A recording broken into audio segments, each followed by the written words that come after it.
on Amazon, I ran across the largest power strips I've ever seen in my life. This one's a 24 outlet.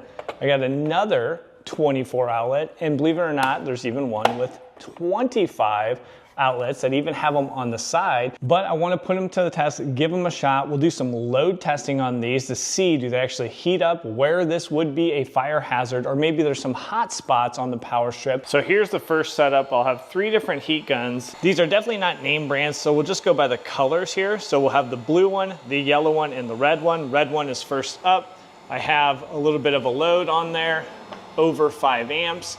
I'm going to use the Klein Tools clamp meter so we can monitor the amps. And I'm just using this power meter right now to make sure that the amps are accurate. So just comparing across both of those, and it looks pretty good. So what I'll do now is I'll put a 16 amp load on each of these and run it for 10 minutes to see if the integrated switch here that should go ahead and trip if we get beyond 15 amps, which is what all of these are rated at. And then we'll go much higher than 16 amps for a short period of time to see how much each of these can carry before they trip. For the testing, I'll use a combination of different heat guns and really dial in the current. Here you can see we're right at that 16 amps for our first test.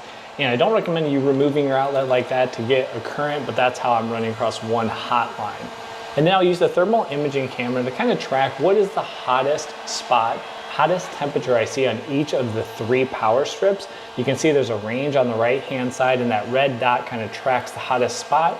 Here early in the testing, you'll see we get up to 90 degrees Fahrenheit, but it'll get much hotter than that. But let's take a quick look inside each of these. This one's interesting. This one has those outlets on the side too. Now we'll take a closer look, but overall, I don't love the combination here of wires and then kind of bus bars connecting everything up. So starting off with the red one, all the designs are actually fairly similar, even with the exterior looking quite a bit different on this 25 outlet power strip. But let's look close at the solder joints here. So if you can see there how we soldered from a bus bar wire to connect things up, not loving that. You'd think there's some resistance there and definitely some opportunity for failure. These two are very similar between each other.